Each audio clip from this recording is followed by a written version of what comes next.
Je suis le bon berger qui donne sa vie pour ses brebis.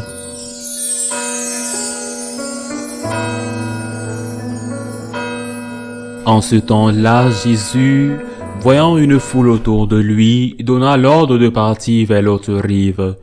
Un scribe s'approcha et lui dit, « Maître, je te suivrai partout où tu iras. » Mais Jésus lui déclara, « Les renards ont des terriers, les oiseaux du ciel ont des nids.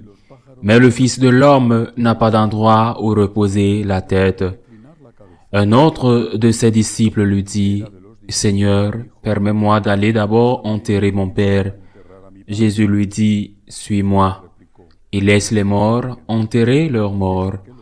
Acclamons la parole de Dieu. Il y a une anecdote dans la vie de Sainte Thérèse que je trouve amusante et représentative non seulement à cause des personnes impliquées, mais aussi en tant que leçon pour nous.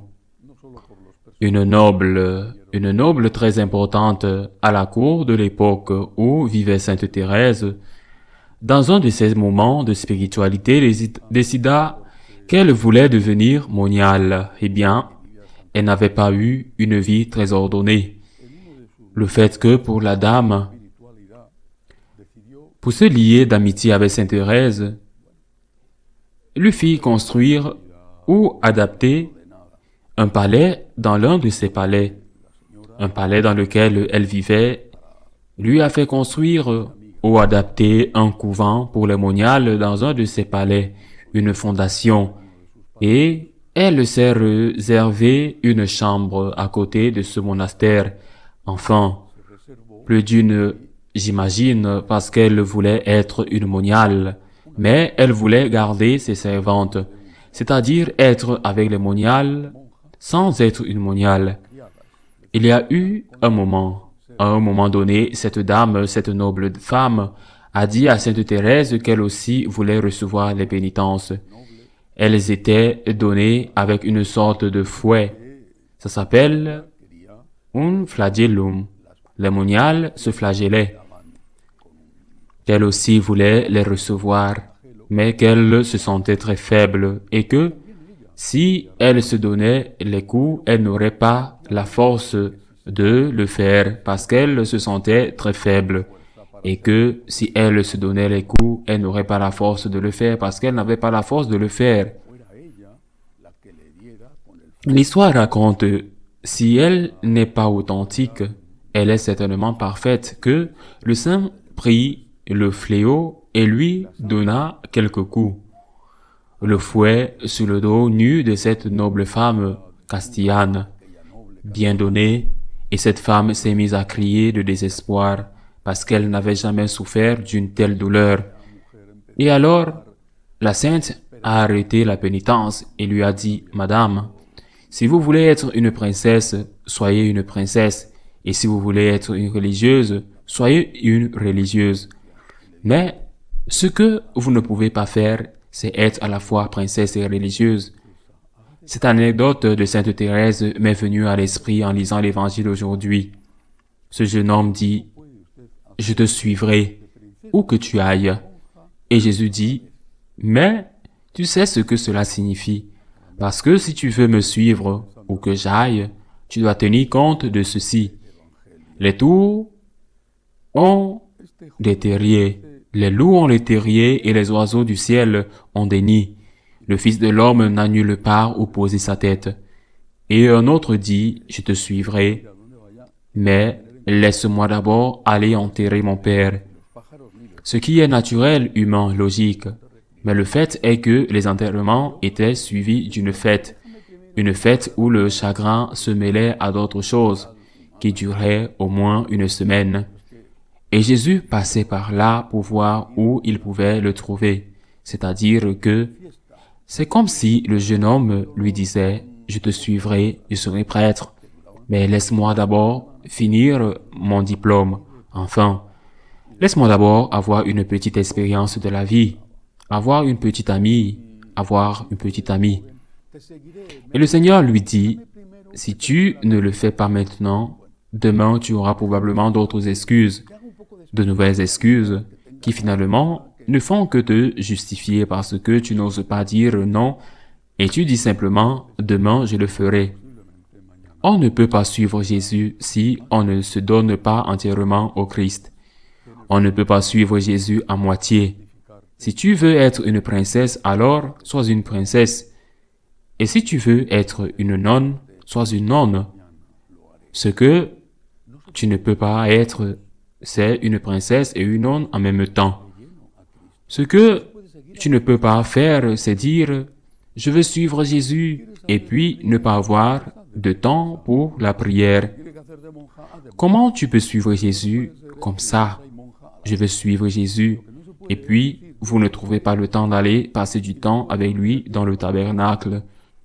Bien sûr, il y aura des exceptions, bien sûr, mais si on vous donnait 1000 dollars ou 1000 euros, chaque fois que vous descendez au tabernacle, je suis sûr que vous trouveriez le temps.